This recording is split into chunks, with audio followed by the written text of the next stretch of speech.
అగో వివేక్ సార్ తోని పొన్నం సార్ ఏమంటున్నాడో ఇను రోపారి.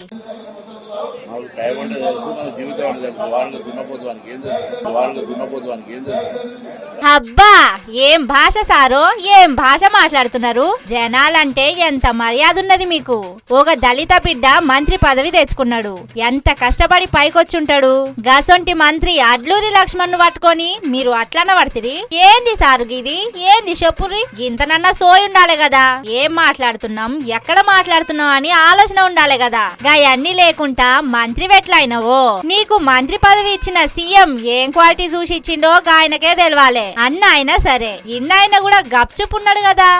సరే తీ, నన్ను కాదు కదా అన్నది అని లైట్ తీసుకున్నాడు.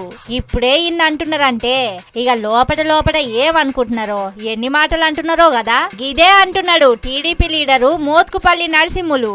పాపం లక్ష్మణ్ సారు కళ్ళల్లో నీళ్లు తీసిండట. 10 మందిలో నన్ను పల్సన చేస్తారా అని నలుగురి ముంగట గోస ఎల్లబోసుకున్నాడట. ఏ విధంగా న్యాయం? లక్ష్మణ్ ఒక తోటి మంత్రి, ఒక కొలీగు, మంత్రిని పట్టుకొని మీరు ఇట్లా మాట్లాడారంటే మరి ప్రజలను ఎట్లా మాట్లాడుతున్నారు మీరు? లేదంటే ఇంత బహిరంగంగానే ఆ మాట బయటకు వచ్చిందంటే లోపల ఏం మాట్లాడుకుంటారు మీరు? గా నోటికి తలుపా తాళమా? ఏం మాట్లాడుతున్నాడు ఈ మంత్రి? గీ సొంటోళ్ళని తెచ్చి మంత్రి పదవిలో కూసుండబెడితే గట్లనే ఉంటది అనబట్టే. ప్రెస్ మీట్ పెట్టినప్పుడు గా టైంకి వస్తారు.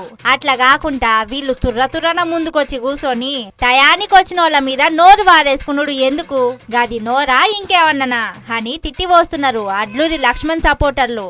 సరే బుద్ధికి బూంది తిని అంటే అన్నాడు గాని ఆ టెంక జనం ముందుకొచ్చి సారీ తప్పైంది అట్లా అన్నాడు మంచిది కాదు అని తప్పు ఒప్పుకుంటే ఎంత పెద్దరిగా ఉండేటిది అని సలహా ఇస్తున్నారు.